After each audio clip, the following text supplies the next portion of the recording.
In the spring of 2022, a crew of restoration workers arrived at a crumbling plantation house deep in the Mississippi Delta. The property had stood for nearly 2 centuries. Generations had lived there. Generations had died there. And according to every surviving blueprint, survey map, and county record, there was nothing unusual beneath the house. At least, that was what everyone believed. The project seemed routine. The owners planned to stabilize the foundation, repair storm damage, and prepare the building for historical preservation. But during the second week of excavation, one worker noticed something strange. Part of the brick foundation didn't match the rest. The bricks were older, the mortar was different, and hidden beneath layers of dirt was what appeared to be a sealed doorway. At first, nobody thought much of it. Old plantations often contained forgotten storage spaces, collapsed root cellars, or abandoned utility rooms. But this was different. The doorway had been deliberately closed, not simply abandoned, sealed. The bricks had been carefully laid from floor to ceiling. Whoever covered it wanted nobody to enter again. For nearly 140 years, the hidden chamber remained untouched. Storms came and went. Owners changed. Families disappeared. The Civil War ended. Reconstruction transformed the South. Entire generations passed above it. Yet whatever waited behind that wall remained exactly where it had been left. Then the workers broke through. What they discovered inside did not resemble a storage room. It did not resemble a cellar. And it immediately raised questions that historians could not answer. Questions about the plantation's original owner. Questions about missing records. Questions about enslaved people whose names appeared nowhere in official documents. Within weeks, archivists, local historians, journalists, and descendants began searching through forgotten newspapers, probate files, census records, court documents, and plantation ledgers. What they uncovered would reveal a story that had remained hidden since the 1880s. A story buried beneath layers of brick, dust, and silence. And the deeper they looked, the more disturbing the truth became. Because the greatest mystery was not what workers found inside the basement. The greatest mystery was why someone had gone to such extraordinary lengths to make sure it would never be found. The opening in the wall was barely 3 feet wide. For more than a century, it had been hidden behind layers of brick and packed clay. Workers expected to find a small storage space. Perhaps a forgotten root cellar. Perhaps an abandoned utility room. Instead, their flashlights revealed a narrow staircase descending into darkness. The steps were made of brick, worn smooth by countless feet. Yet no surviving blueprint mentioned them. No county survey showed them. No restoration report from previous decades recorded their existence. The foreman immediately halted work. Within hours, local preservation officials arrived. So did representatives from the County Historical Society. What began as a construction project was quickly becoming something else. Something nobody had expected. The plantation itself dated to the early 1830s. Known as Ashgrove Plantation, it had once covered thousands of acres along a fertile stretch of Mississippi farmland. Before the Civil War, hundreds of enslaved laborers had worked its fields. Cotton shipments from the property appeared repeatedly in regional trade records. Its owner, a planter named Benjamin Whittaker, had accumulated considerable wealth. At least that was the public version of the story. The version preserved in local histories. The version repeated for generations. But the hidden staircase suggested another story might exist beneath the surface. A story nobody had fully examined. As workers carefully descended into the chamber, they noticed something unusual. The air was dry. Remarkably dry. The room had remained almost perfectly sealed. Dust coated every surface. Yet many objects remained intact. Wooden shelves lined the walls. Several crates sat untouched. A rusted lantern rested near the far corner. Everything appeared frozen in time. One historian later described the experience as entering a room that history had forgotten. The first crate drew immediate attention. Inside were dozens of paper bundles. Most were damaged. Many had partially deteriorated, but some remained readable. That discovery changed everything. Plantation records are among the most valuable historical documents in the American South. They contain names, transactions, inventories, accounts, fragments of lives that often survive nowhere else. The workers suddenly realized they were looking at documents no one had seen for generations. News traveled quickly. Archivists arrived from nearby universities. State historians requested access. Local newspapers began asking questions. The excitement was impossible to ignore. Yet the mood changed when the papers were examined more closely. Something was wrong. Very wrong. The records did not match the official archives. Not even close. Several account books listed enslaved men whose names appeared nowhere in county records. No census entries. No property inventories. No probate files. Nothing. It was as if these individuals had existed only inside this hidden room. One archivist spent 2 days comparing names. The discrepancy grew larger with every page. 10 missing individuals. Then 20. Then more. Each new name deepened the mystery. The plantation's surviving records had always been considered complete. Historians believed they understood who had lived there. Now that assumption was beginning to collapse. The discovery generated intense debate. Some researchers believed clerical mistakes explained the inconsistencies. Others disagreed. The names appeared repeatedly across multiple ledgers. The handwriting matched known plantation records. The entries were detailed. Too detailed to be simple errors. Then another document surfaced. A payroll ledger dated 1858. At first glance, it seemed ordinary. But one notation caught attention immediately. A series of payments had been made to an unknown contractor. The payments appeared every few months. Always large sums. Always approved personally by Benjamin Whittaker. Yet no explanation accompanied them. No service description. No itemized expenses. Nothing. Just money disappearing from plantation accounts. Historians began searching for the contractor. The name led nowhere. No business licenses. No tax records. No legal filings. The man seemed not to exist. That revelation unsettled everyone involved.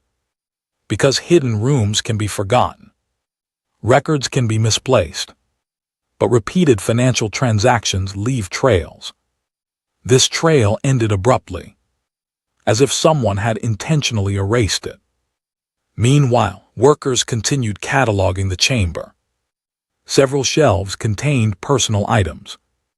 Pocket watches, buttons, tools, handmade objects. Most showed signs of daily use. None carried family markings. None connected directly to plantation owners. The items appeared to belong to laborers. Ordinary men. People whose stories rarely entered official history. One artifact in particular stood out. A small wooden box. Simple, unremarkable, hidden behind loose boards. Inside were folded scraps of paper. Names had been written repeatedly across them. Dozens of names. Many matched those found in the ledgers. The discovery sent shockwaves through the research team. Because the names had not been written by accountants or plantation managers, the handwriting appeared personal, careful, deliberate. Someone had wanted these names remembered. Someone had hidden them where they could survive. But why?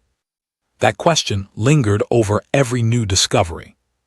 The deeper researchers dug, the stranger the story became. Then came the first major twist. A local historian named Charles Mercer reviewed court documents from the 1870s. He expected nothing useful. The plantation had changed ownership after the Civil War. Records from that period were often incomplete. Yet buried inside a county filing, Mercer found a brief reference to Ashgrove Plantation. Just 3 paragraphs. Easy to overlook. But one sentence stopped him cold. The document mentioned an investigation. An investigation that had never appeared in local histories. No newspaper had reported it. No county history discussed it. No historical marker referenced it. According to the filing, state authorities had visited Ashgrove Plantation in 1871. Their purpose was unclear. The outcome was missing. Most of the report had disappeared. Only fragments survived. Yet those fragments suggested officials had searched part of the property. Why? Nobody knew. Mercer shared the document with fellow researchers. The reaction was immediate. Excitement mixed with concern. Because the date mattered. The hidden basement had likely been sealed sometime after 1871. Perhaps shortly afterward. Perhaps because of whatever authorities had been investigating. For the first time, historians considered a troubling possibility. What if the room had not simply been forgotten? What if it had been deliberately concealed? Not during slavery, but after it. The idea changed everything. Attention shifted from the plantation's antebellum history to Reconstruction. A period already filled with violence, political conflict, and missing records. Researchers began examining local newspapers from that era. Most offered little information. Crop prices, land sales, election disputes, routine reports. Then one journalist found an article from October 1871. Only a few sentences long. Easy to miss.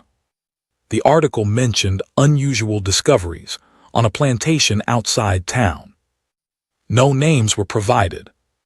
No location was specified. The story ended abruptly. No follow-up ever appeared. The historian who found it felt a chill. The timing matched perfectly. The location seemed possible. But the details were missing. Again. Always missing. Always incomplete. As if someone had carefully removed the most important pieces. Weeks passed. The investigation expanded.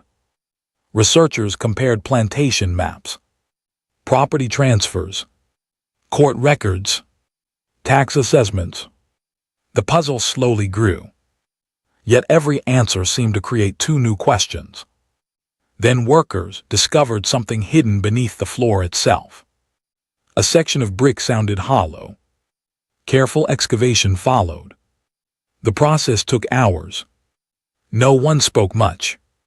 Everyone sensed they were close to something important. Finally, a loose brick came free. Beneath it lay a narrow cavity. Inside rested a metal document tube. Sealed. Untouched. Protected from moisture for more than a century. The room fell silent. Even experienced historians stared without speaking. Because whatever lay inside had been intentionally hidden. Not abandoned. Not forgotten. Hidden. The tube was carried upstairs under supervision. Photographs were taken. Preservation officials documented every step. Nobody wanted to risk damaging the contents. Late that evening, the seal was carefully removed. A folded packet emerged. Several pages. Yellowed but intact. The first page contained a date, August 1871. Exactly the year state authorities had visited the plantation. Then researchers noticed something else. At the bottom of the page appeared a signature. Not Benjamin Whittaker. Not any plantation manager. Not a government official. The signature belonged to a man whose name had appeared repeatedly in the hidden ledgers. A man who officially did not exist. And as historians began reading the first lines of the document, they realized the mystery surrounding Ashgrove Plantation was far larger than anyone had imagined. The room remained silent as researchers examined the signature. Several historians immediately recognized the name, not because they had seen it in official records, but because they had spent weeks trying to find evidence that the man had ever existed. Until now, every search had ended in failure. No census listing. No tax records. No probate files. No court appearances. Nothing. Yet here was his signature. Written clearly, confidently, undeniably real. The document was not a ledger. It was not an inventory. And it was not correspondence between plantation owners. It appeared to be a statement, a detailed account written in August of 1871. Several pages long. The handwriting was steady, the language careful. Whoever wrote it knew its importance. The first paragraphs described life at Ashgrove Plantation before the Civil War. Nothing seemed unusual at first. Descriptions of cotton fields, storehouses, livestock, work assignments, the familiar machinery of plantation life. Then the tone changed. Abruptly, the writer began naming men. Not owners, not overseers, enslaved laborers, one after another. Dozens of names. Many matched those found in the hidden ledgers. Others were entirely new. Historians stared at the pages. Because these names had never appeared in surviving plantation records. It was as if an entire community had existed outside official history. The realization unsettled everyone involved. For generations, researchers had relied on plantation documents to reconstruct the past. Now they were confronted with evidence that those records might be incomplete by design. The implications were enormous. A local archivist spent an entire evening comparing names. By midnight, he made a troubling discovery. The hidden list included nearly 40 men, absent from all known inventories. 40. Not one. Not two. 40. The number was too large to dismiss as clerical error. The room where researchers worked grew noticeably tense. Even veteran historians struggled to explain it. One possibility emerged. The missing men may have been deliberately excluded. If true, someone had altered the historical record. Someone with authority. Someone with access. But for what purpose? The document offered few answers. Only more questions. Then another detail emerged. The writer repeatedly referenced a section of the plantation called the South Tract. Researchers immediately searched existing maps. Nothing. No South Tract appeared anywhere. No survey mentioned it. No property description included it. The area seemed to have vanished from history. Yet the writer referred to it repeatedly, almost obsessively. Several paragraphs described labor assignments there, storage buildings, movements of wagons, deliveries occurring after dark. The references were specific, too specific to be fictional. A historian from Jackson reviewed land records dating back to the 1840s. 3 days later, he made an unexpected call. He had found something. An early property survey. one never incorporated into later records. The map was damaged, partially faded, yet one label remained visible. South Tract. The room fell silent when the news arrived.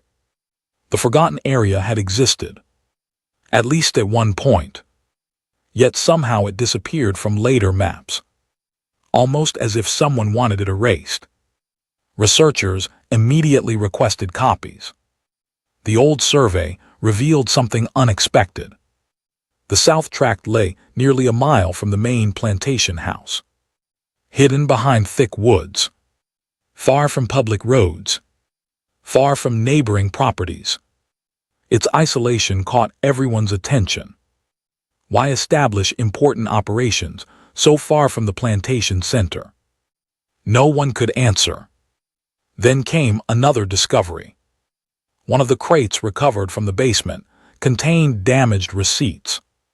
Most were unreadable.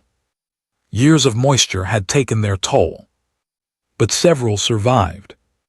The receipts documented purchases of unusual quantities of lumber, brick, iron hardware, construction materials, all acquired during the late 1850s. The amounts were substantial, far beyond what plantation maintenance required. Yet no surviving building from that period matched the expenses. Historians reviewed every known structure. The numbers made no sense. Something had been built, something expensive, and apparently something important. But where? The timing raised concerns. The purchases coincided with repeated payments to the mysterious contractor, the same contractor who appeared nowhere else in historical records. The connection was impossible to ignore. Researchers began forming theories. None were satisfying. Each left critical gaps.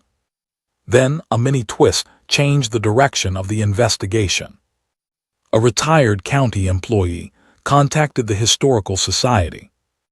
He had been following newspaper coverage of the discovery. At first he assumed he had nothing useful to offer. Then he remembered a box, a forgotten box stored for decades inside a courthouse archive. The box contained unprocessed documents, material never cataloged, never indexed, never digitized. Most believed it held routine county paperwork. Still, historians agreed to examine it. The search took nearly 2 days. Hundreds of pages passed through their hands. Tax records, petitions, election forms, property disputes. Nothing relevant. Then someone found a folded report, dated September 1871. The same year, the same period. The report described a visit to Ash Grove Plantation by state officials, not investigators, inspectors. That distinction surprised everyone. The report's author never explained why they had come. Several pages were missing. Others had been damaged. Yet one surviving paragraph drew immediate attention. The inspector noted signs of recent demolition. Buildings had been removed, foundations destroyed, evidence deliberately cleared. No explanation followed. The next page was gone. Researchers exchanged uneasy looks. Another missing piece. Another dead end. Yet the report confirmed something important. Major structures had existed on the property. Structures no longer visible. Structures removed around the same time the basement was sealed. The pattern was becoming difficult to ignore. Someone had been erasing evidence. Methodically, carefully, successfully, for more than a century. As public interest grew, descendants of former plantation owners began contacting researchers. Some hoped family records might help. Others worried what might be uncovered. One family produced letters written during Reconstruction. Most discussed finances, crop failures, political instability. Nothing unusual. Then a historian noticed a strange reference. A plantation manager complained about the old matter returning. No explanation accompanied the phrase.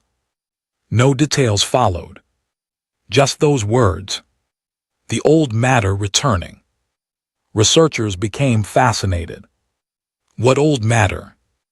A financial dispute. A legal problem. Something else entirely. Nobody knew. But the timing was troubling. The letter had been written only weeks before state inspectors arrived. The phrase lingered in everyone's mind. A shadow hanging over the investigation. Then another breakthrough arrived from an unexpected source. An archivist reviewing Freedmen's Bureau records located a sworn statement. The document had been filed shortly after the Civil War. Its author was a former enslaved laborer connected to Ashgrove Plantation. The statement described working in a remote section of the property. Again, no direct mention of the South Tract. Yet the details matched its location perfectly. The laborer described isolated buildings, heavy wagon traffic, restricted access. He noted that certain workers were forbidden from discussing activities there, even after emancipation.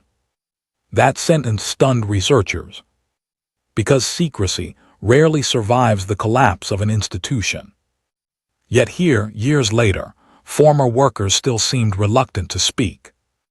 The implication was unsettling. Whatever occurred, there had left a lasting impression, perhaps even fear. The statement ended abruptly. The final page was missing. Again, another document, another disappearance. Historians grew increasingly frustrated.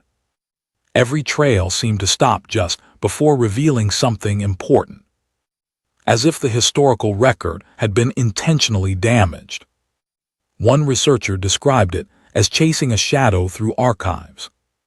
Every time they approached the truth, another page vanished. Another file ended. Another witness fell silent. Then came the most disturbing discovery yet. Researchers finally finished translating a faded section from the hidden statement found inside the metal tube. Several lines had been nearly impossible to read. Advanced imaging revealed additional text. The newly recovered passage referenced a meeting involving Benjamin Whittaker himself, the plantation owner. According to the writer, the meeting occurred in secret, late at night, away from the main house. Only a handful of men attended. The purpose was not described, but one sentence survived clearly. It mentioned a list of names, and instructions that those names must never appear in official records. The room went quiet. Several historians reread the passage repeatedly. They hoped they had misunderstood. But the words remained. A list of names, hidden intentionally. The exact thing researchers had already discovered. Suddenly, the missing records no longer seemed accidental. They appeared deliberate, planned, ordered. The implications were staggering. Yet one question overshadowed all others. Why those names? Why erase those particular men? What connected them? Researchers returned to the basement documents. They examined every ledger again. Every scrap, every receipt, every notation. Then a graduate student noticed something everyone else had missed.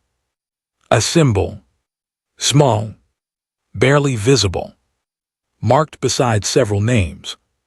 Not all, only certain ones. The same symbol appeared again and again. No explanation accompanied it. No legend. No key. Just a mysterious mark repeated across decades of records. The discovery reignited the investigation. Researchers began compiling every occurrence. The pattern slowly emerged. The marked names shared something unusual, something historians had not noticed before. And when they finally understood what connected those men, the mystery surrounding Ashgrove Plantation took a far darker turn. Because the symbol pointed directly toward the vanished South Tract, and buried inside newly uncovered county records was evidence that someone had once died there under circumstances nobody had ever explained.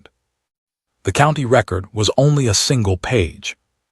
Yellowed, folded, nearly overlooked among hundreds of unrelated documents. Yet the moment historians read it, the atmosphere changed. The report referenced the death of a laborer on Ashgrove property during the summer of 1859. The man's name appeared nowhere else. Not in plantation inventories. Not in census records. Not in tax documents. Only here. And even this record seemed incomplete. The official cause of death had been left blank. No explanation.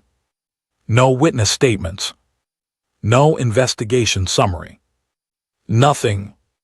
Just a name. A date. And silence. Researchers immediately compared the name to the hidden ledgers. There it was, marked with the same mysterious symbol. The discovery sent a wave of excitement through the team. For weeks they had searched for connections. Now one had finally appeared. But it raised a larger question. How many of the marked men had disappeared from the official record? The answer proved unsettling. More than anyone expected.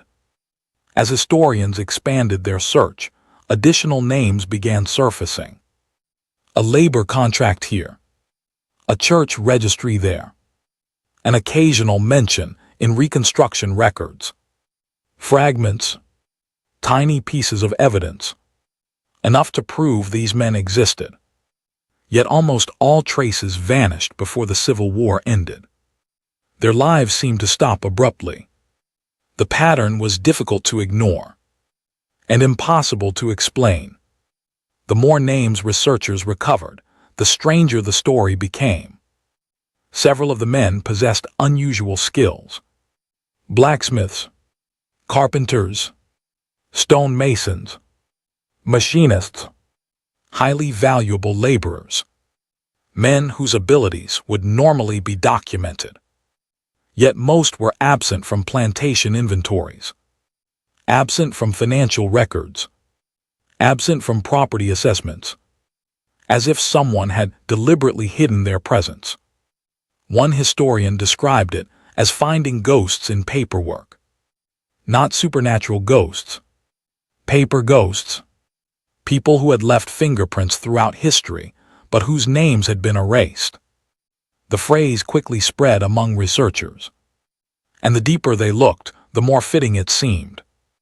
Attention soon returned to the South Tract. The forgotten section of land remained central to every clue. Unfortunately, little remained there. More than a century of farming had altered the landscape. Old roads had vanished. Buildings were gone. Property boundaries had shifted. Yet traces survived. Aerial photographs from the 1930s revealed faint outlines beneath the soil. Rectangular shapes, long foundations, possible structures. The images electrified the investigation. For the first time, researchers possessed visual evidence that something substantial once existed there. The county granted permission for a limited survey. Within days, archaeologists arrived. The search began cautiously. Nobody knew what they might find. Perhaps old storage sheds. Perhaps worker housing. Perhaps nothing at all. The first discoveries seemed ordinary. Brick fragments, nails, broken tools, scattered debris. The sort of artifacts expected on any 19th century plantation. Then one excavation trench uncovered something unexpected. A massive foundation, far larger than anticipated. The structure stretched well beyond the initial survey area. Its dimensions surprised everyone. This had not been a shed, nor a simple warehouse. The building had been significant, expensive, permanent. Researchers studied old construction records recovered from the basement. Suddenly, the enormous purchases of lumber and brick made sense. This was where the materials had gone. The realization triggered fresh questions. Why build such a large structure in an isolated section of the plantation? Why hide it from later maps? Why demolish it? And why erase nearly every record connected to it? No one had answers. Not yet. Then came another twist. Archaeologists uncovered iron fittings embedded in the foundation. Heavy fittings. Industrial fittings. Unlike anything normally associated with plantation agriculture. Experts examined them carefully. Their conclusions stunned the research team. The hardware appeared linked to machinery. Not cotton processing machinery. Not farming equipment. Something else. Something unusual for a plantation in the 1850s. News of the discovery spread quickly. Historians began reviewing commercial records from New Orleans, Memphis, and Natchez. Searching for clues. Searching for matching equipment. Days passed. Then a researcher found an invoice. The document originated from a supplier hundreds of miles away.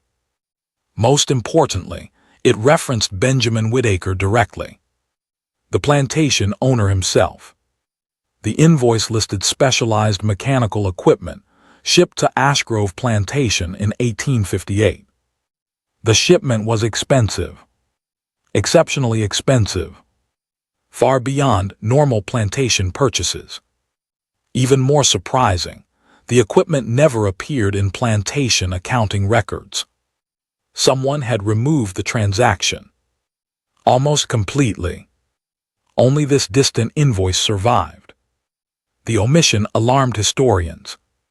Ordinary bookkeeping errors happen, but repeated omissions suggested intent. Someone had worked hard to conceal certain activities. The question was why. Meanwhile, the hidden statement recovered from the metal tube continued revealing new details. Researchers spent weeks restoring damaged sections. Every recovered sentence added tension. The writer repeatedly described meetings among senior plantation officials, private discussions, restricted gatherings, conversations occurring far from workers and overseers. The tone suggested secrecy, even urgency. One passage referred to keeping the arrangement from outside inspection. The phrase immediately attracted attention. What arrangement? The document did not say. The next section had been damaged beyond recovery. Another frustrating dead end. Yet even incomplete, the statement painted a troubling picture. Something important had been happening at Ashgrove. Something hidden. Something that generated fear long before the Civil War ended. The emotional reaction among historians was impossible to miss. Many had spent decades studying plantation records. They were accustomed to incomplete archives, missing documents, conflicting accounts. But Ashgrove was different. The missing pieces seemed connected, purposeful, like parts of a larger effort, an effort that had largely succeeded. Until now. Then came a discovery no one expected. A researcher reviewing newspaper archives found an article from 1860. It appeared in a small regional paper with limited circulation. The story mentioned a dispute involving Benjamin Whittaker and a neighboring planter. At first glance, it seemed unrelated. A disagreement over transportation routes. Nothing unusual. Then one sentence changed everything.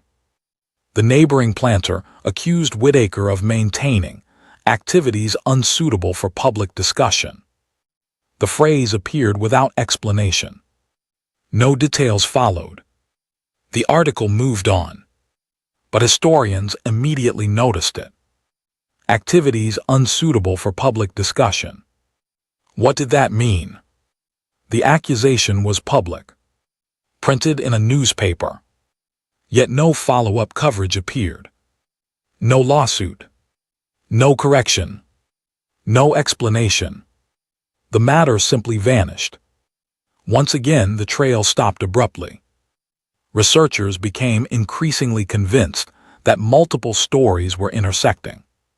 The hidden laborers, the vanished building, the erased records, the mysterious equipment, the state inspection, the accusations.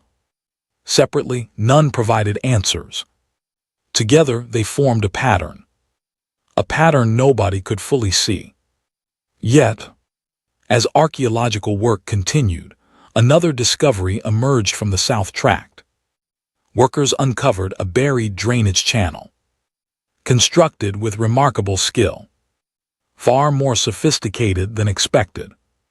The engineering suggested professional planning, significant investment. Again, the evidence contradicted the official history of the plantation. Ash Grove had been portrayed as a conventional cotton operation. The underground infrastructure suggested something more complex, something requiring specialized labor. Suddenly, the missing craftsmen listed in the hidden records seemed even more important. Blacksmiths, stonemasons, carpenters, machinists, the exact skills needed for ambitious construction projects. The realization hit researchers hard. Perhaps these men had not been hidden by accident. Perhaps they had been hidden because of what they helped create. The possibility changed everything. Attention shifted toward the marked names. Who were these men? Why were they different? What role had they played? Then a breakthrough arrived from an unexpected source. A descendant of a former Ash Grove overseer donated several family documents. Most appeared routine. Letters, receipts, business correspondence. Nothing remarkable, until historians reached the final folder. Inside was a hand-drawn map. The paper was fragile, water-damaged, partially torn, yet enough survived to identify key landmarks. The plantation house, the river road, the South Tract, and one additional location. A location never mentioned in any previous record. The label was barely readable. Researchers enlarged the image repeatedly, examined every faded mark. Finally, the words became clear. Register House. No one knew what it meant. No surviving record mentioned such a building. No map contained the label. No newspaper referenced it. Nothing. Yet there it was, carefully marked, positioned beside the massive foundation archaeologists had already uncovered. The room where historians worked fell completely silent, because one detail stood out immediately.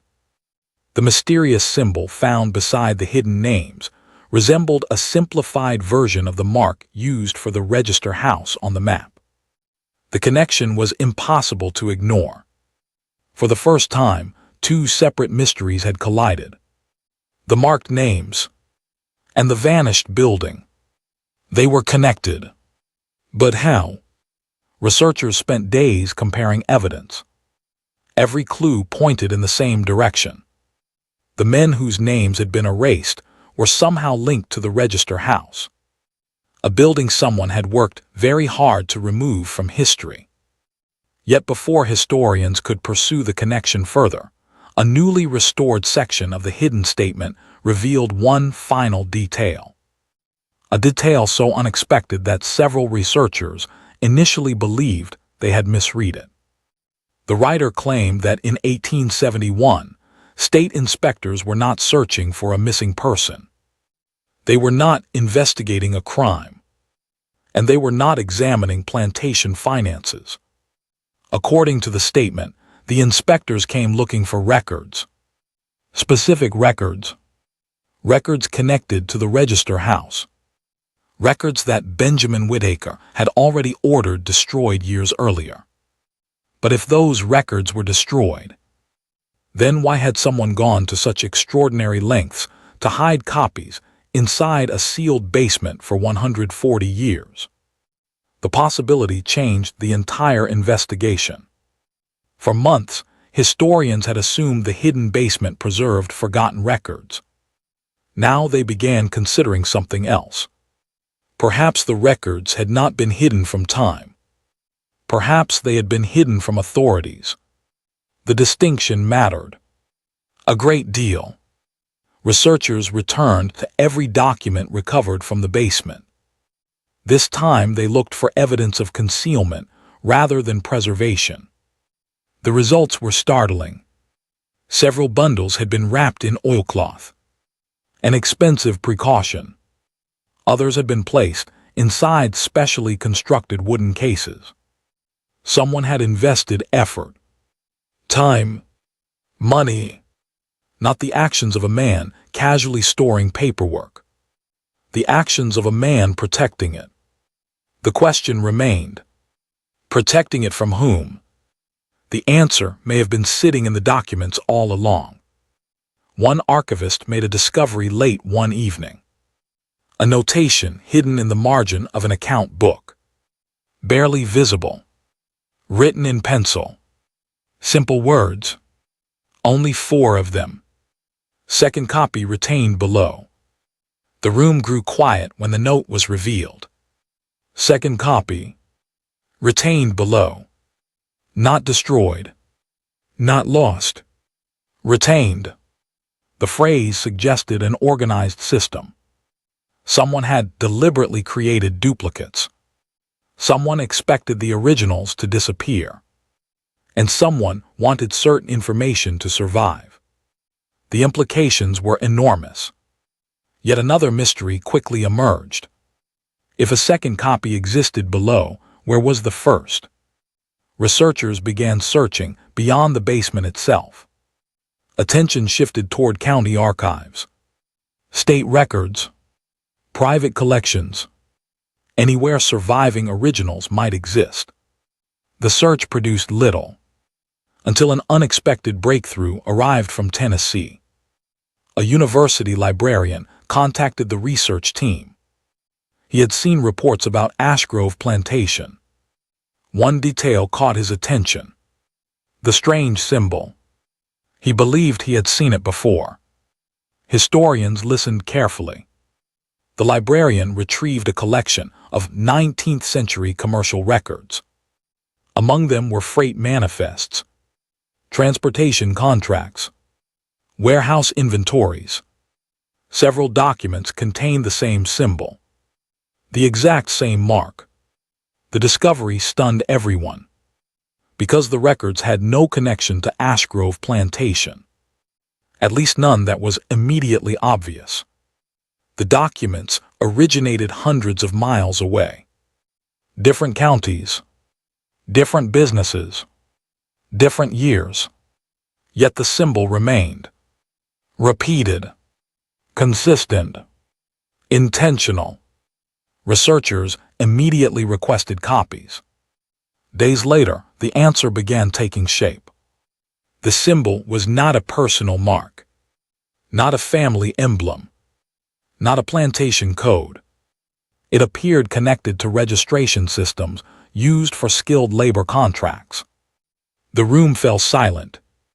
For weeks, historians had assumed the marked names represented punishment, or disappearance, or something darker.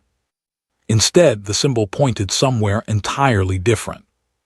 The revelation created a brief sense of relief, until researchers realized what it actually meant.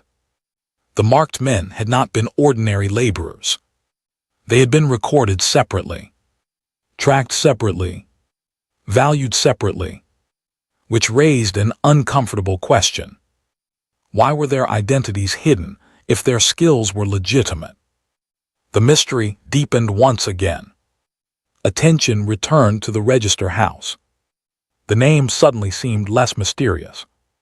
Perhaps it had served as a registration office, a place where records were maintained, skills documented, contracts organized.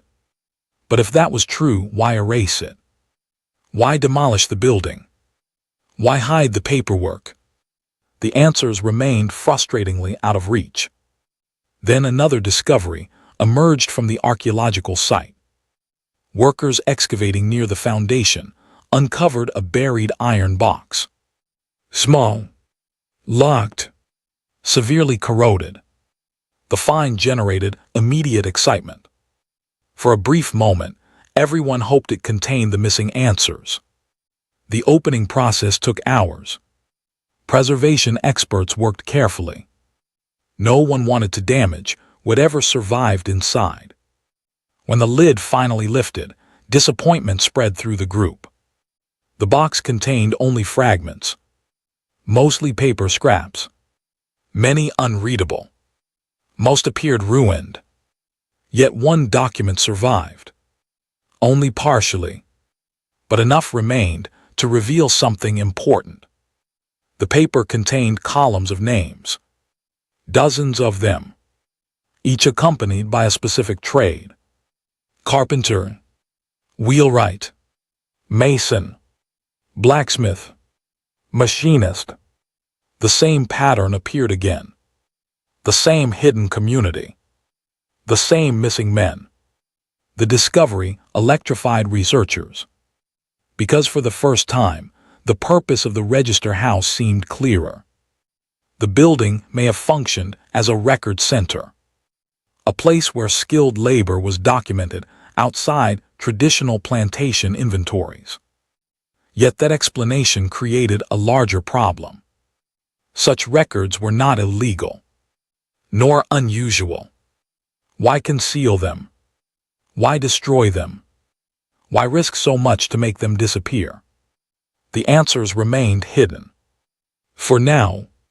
Then came a mini twist nobody expected. A historian examining post-war tax records discovered that Benjamin Whittaker had experienced severe financial troubles during the late 1860s. The finding surprised researchers. Local histories portrayed him as a prosperous planter until his death.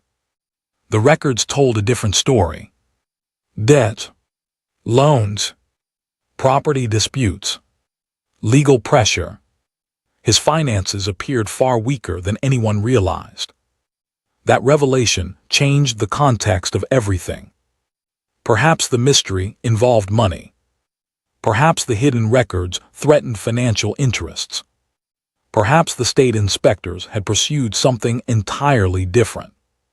The theory gained momentum, until another document shattered it. A federal report from Reconstruction mentioned Ashgrove Plantation only once. The reference was brief, almost insignificant. Yet one sentence changed everything. The report described concerns regarding undocumented labor arrangements. Researchers read the line repeatedly. Undocumented labor arrangements. The phrase appeared vague, but its significance was impossible to ignore. Suddenly, the hidden records looked different. The missing names looked different. Even the register house looked different. The pieces were beginning to align. Not fully, but enough to reveal a rough outline. An outline nobody had anticipated. The emotional impact on the research team was noticeable. Some historians became convinced they were approaching the truth. Others urged caution. The evidence remained incomplete. Too many assumptions remained. Too many gaps persisted. Yet everyone agreed on one thing. The story of Ashgrove Plantation was far larger than a hidden basement. The basement had merely opened the door. Then another breakthrough arrived. One that transformed speculation into something much closer to certainty. Researchers finally identified the man who wrote the statement found inside the metal tube. The discovery came through church records, buried inside a Reconstruction-era registry. The writer had survived the Civil War. He had survived Ashgrove Plantation. And unlike many of the names in the hidden ledgers, traces of his life continued afterward. More importantly, he left behind additional documents. Not many, just enough. A pension application, several affidavits, a handful of witness statements. The material had never attracted attention before. Now it became the center of the investigation. Historians rushed to obtain copies. The first affidavit contained familiar names. Names from the basement. Names from the register house. Names missing from official records. The second affidavit proved even more significant. It described efforts to recover documentation after the Civil War. Efforts that repeatedly encountered resistance. Records missing. Files removed. Witnesses refusing to cooperate. The pattern sounded familiar. Too familiar. Then came the most revealing passage yet. The writer claimed that several men associated with the register house had attempted to preserve evidence before it disappeared. Not evidence of violence. Not evidence of murder. Evidence of identity. Researchers froze when they read those words. Evidence of identity. Suddenly, the hidden names took on a different meaning. Perhaps the records were not protecting secrets. Perhaps they were protecting people. People whose existence had been erased. People whose skills, labor, and lives had been intentionally excluded from official accounts. The realization hit hard. Yet critical questions remained unanswered. Who ordered the erasure? Why? And why did state inspectors become involved years later? Then historians uncovered one final document. A court filing. Long forgotten. Nearly destroyed. The document referenced a dispute involving records from the register house. The filing itself was incomplete. Several pages were missing. But one surviving paragraph delivered a stunning revelation. According to the court record, copies of the register house ledgers had been submitted as evidence in a legal proceeding during 1871. Evidence. In court. Researchers stared at the page. If true, it changed everything. Because the hidden basement records were no longer isolated documents. They were connected to a larger legal battle. A battle almost entirely erased from history. And somewhere, if they still existed, additional court records might reveal the truth. The problem was simple. Nobody knew where those records had gone. No archive listed them. No courthouse possessed them. No historian had ever referenced them. Yet one clue remained. Attached to the damaged filing was a faded note written by a county clerk. Only a few words survived. Most of the sentence had vanished. But the remaining fragment was enough to send a chill through the research team. It read, "Transferred before the hearing, destination unknown, instructed by." The final name had been torn away. And whoever ordered the transfer may have taken the last complete record of what truly happened at Ashgrove Plantation. The search for the missing court records consumed months. Researchers followed every lead they could find. County archives, state repositories, university collections, private family papers. Most searches ended the same way. Empty shelves, missing files, dead ends. Yet Ashgrove Plantation had already taught them something important. Not every record disappears completely. Sometimes fragments survive, and sometimes fragments are enough. The breakthrough arrived in the least expected place. A state archive employee reviewing uncatalogued Reconstruction-era material found a damaged storage ledger. At first glance, it appeared insignificant, just a routine transfer document. But one entry caught his attention. The date matched 1871. The location matched the county, and the description referenced legal exhibits transferred from a local courthouse. Among those exhibits was a collection identified only as registration ledgers. The room erupted when historians received the news. Registration ledgers. Not plantation ledgers. Not financial records. Registration ledgers. The exact phrase everyone had been searching for. For the first time, they had proof that the records once existed. And more importantly, that they had entered official custody. The next question was obvious. Where had they gone? The answer emerged slowly. Painfully slowly. The transfer ledger pointed toward a regional office that no longer existed. Most of its records had been moved repeatedly over the decades. Some were lost during floods, others during courthouse relocations. Many were believed destroyed. But not all. Researchers continued digging. Then another fragment surfaced. A shipping inventory from 1883. The inventory listed several boxes of legal records being sent to a state warehouse. One box carried a familiar notation. Registration materials. Again, the trail had not ended. It had merely become harder to follow. As historians reconstructed the movement of the documents, a larger picture began to emerge. The records had survived far longer than anyone imagined. At least into the 1880s. Perhaps beyond. Which meant something important. The destruction of the Register House records may never have been completed. Someone tried, but someone else kept preserving copies. The realization changed everything. Attention returned to the man who wrote the statement hidden in the basement. Researchers reviewed every surviving document connected to him. This time, they noticed something they had previously overlooked. His wording remained remarkably consistent. He rarely described events, rarely discussed conflicts, rarely made accusations. Instead, he focused on names. Again and again. Names. Pages of names. Lists of names. Corrections to names.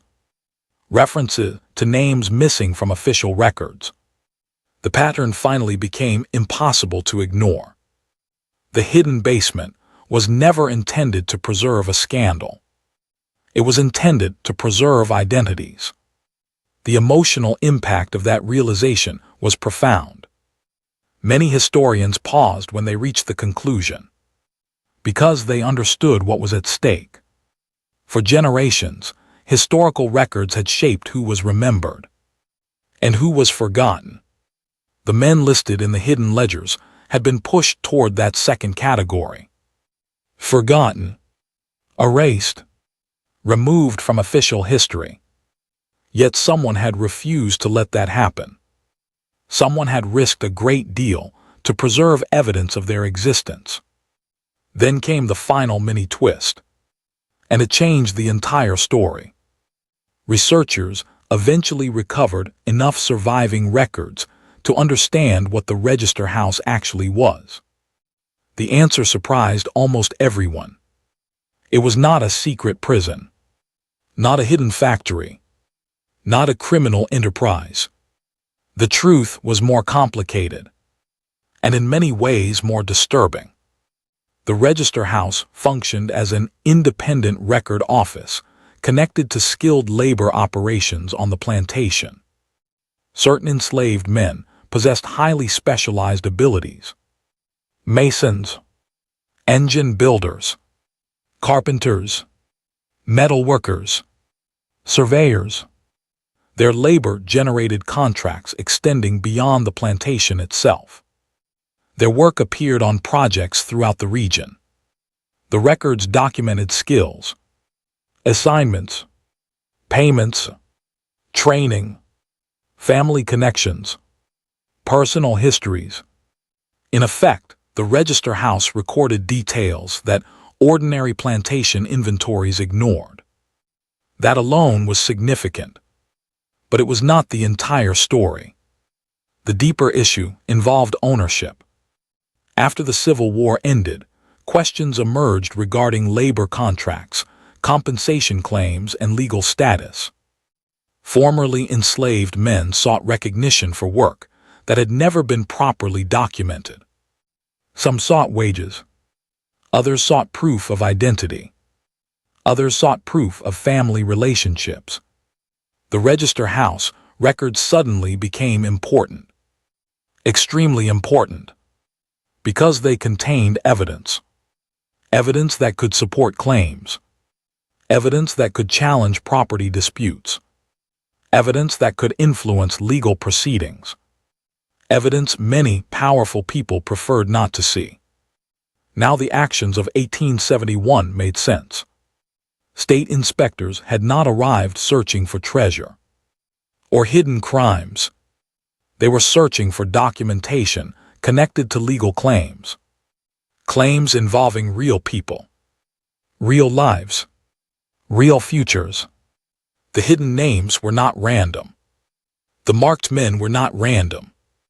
The records mattered because the men mattered. That realization transformed the investigation. Benjamin Whittaker's role also became clearer. Though many details remained uncertain, surviving documents suggested he understood the value of the records. Perhaps too well. Evidence indicated portions were destroyed. Other portions disappeared. Yet copies survived. Enough copies survived to tell the story. The irony was impossible to miss. The basement that seemed designed to hide history had actually preserved it. For 140 years, researchers continued identifying names. One by one. Some eventually connected to church records. Others appeared in labor contracts, military pension files, land transactions, census documents. Lives slowly re-emerged from obscurity. Not all of them. Many names remain mysteries even today. But dozens were recovered. Dozens of men once thought lost to history. The response from descendants and local communities was powerful. Historical societies updated records. Archives corrected entries. New exhibits were planned. Academic papers followed. The discovery forced historians to reconsider long-standing assumptions about Ash Grove Plantation and the region surrounding it. Yet one mystery still lingered. A quiet mystery. One never fully resolved. Researchers never determined exactly who sealed the basement. The evidence remains incomplete. Several theories exist. Some believe it was done shortly after the court proceedings. Others believe it happened years later. No document provides a final answer. What historians do know is this. Whoever sealed the room carefully protected the papers. They did not burn them. They did not scatter them. They preserved them. That decision altered history. Without it, the names might have vanished forever. Without it, the register house might have remained a rumor. Without it, the forgotten laborers of Ash Grove Plantation would likely have disappeared from the historical record entirely. Instead, their story survived. Not because powerful people recorded it, but because someone refused to let it be erased. Today, the basement stands empty. The documents have been archived, the artifacts cataloged. The foundations of the Register House remain under study. Visitors walking across the old plantation grounds see little evidence of the mystery beneath their feet. Just fields, trees, and traces of a vanished world. Yet hidden beneath those fields was a reminder that history is often incomplete. Not because the truth never existed, but because the truth was sometimes buried, sometimes removed, sometimes forgotten, and occasionally, if circumstances allow, found again. The workers who uncovered the sealed basement believed they had discovered a forgotten room. What they actually uncovered was something far more significant. A missing chapter. A chapter written by men whose names were almost lost. A chapter that waited 140 years to be read. And perhaps that is the most remarkable part of the story. Not the hidden staircase. Not the sealed wall. Not the vanished building. But the fact that after generations of silence, those forgotten names finally found their way back into history. If you enjoy exploring forgotten historical mysteries and the hidden stories buried inside old records, consider subscribing for more journeys into the past.